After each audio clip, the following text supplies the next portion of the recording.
खबर यूपी के झांसी से है, जहां समाज सेवा के कार्यों में लगातार कीर्तिमान स्थापित कर रही संघर्ष सेवा समिति ने आज एक और गरीब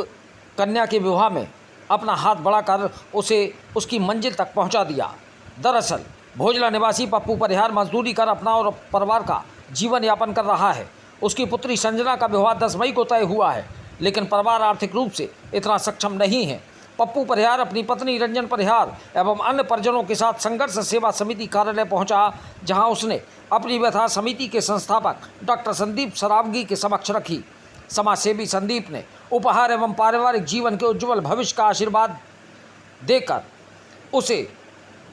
शुभकामनाएं दी। नम आंखों से संजना ने भी संघर्ष सेवा समिति के सभी सदस्यों को धन्यवाद दिया। डॉक्टर संदीप ने कहा, हर व्यक्ति को अपनी क्षमता के अनुसार एक दूसरे की सहायता करना चाहिए। किसी की सहायता करने के पीछे मेरा उद्देश्य ये है कि सभी लोग एक परिवार की तरह आपस में जुड़ें और हर सुख दुख में एक दूसरे के लिए खड़े हो जाएं। सहायता केवल आर्थिक ही नहीं होती, हम किसी भी प्रकार से दूसरे की सहायता कर सकते हैं।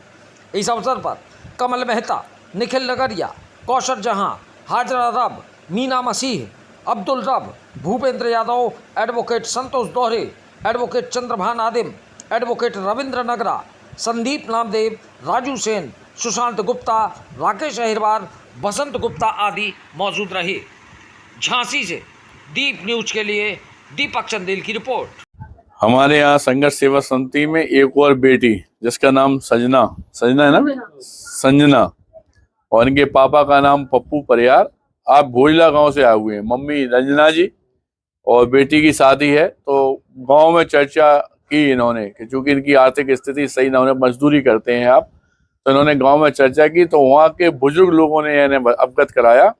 कि संघर्ष सेवा समिति आप जाइए और वहाँ पर डॉक्टर संदीप सरावगी से आप मिलिएगा। तो आप लोग हमारे पास आए ऑफिस में, और इस बेटी को अपनी बेटी मानते हुए उपहार स्वरूप छोटी सी एक गिफ्ट है हम लोग संघर्ष सेवा समिति से दे रहे हैं, जो इसके जीवन में काम में आए। और इस बात का वादा इस परिवार से करते हैं कि आने वाले जीवन में भी अगर इस बेटी को कोई भी तकलीफ हो तो ये बेफिक्र होकर संघर्ष सेवा समिति अपने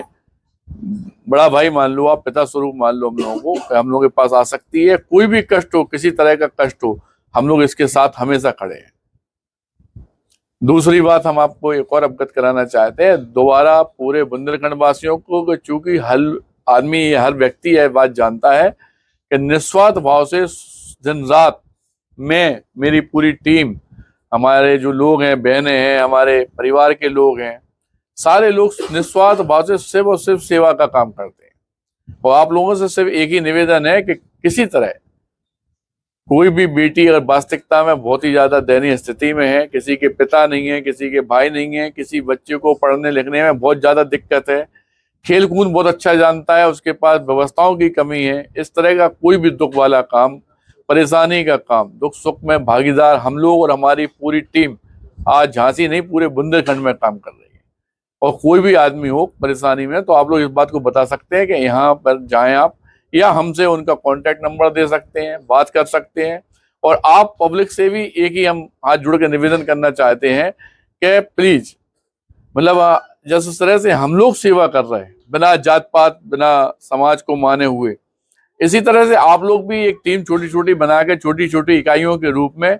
निस्वार्थ भाव से किसी बेटी, किसी बच्चे का भविष्य संभालने का काम कर सकते हैं। और अगर आप लोग समर्थ हैं और आप लोग जुड़ना चाहते हैं संघर्ष सेवा समिति से, तो यह भी निवेदन है कि हम लोगों के पास आके संघर्ष सेवा समिति का जो ऑफिस है SM टावर झोकनबाग में, यहाँ पर आके कांटेक्ट कर सकते हैं।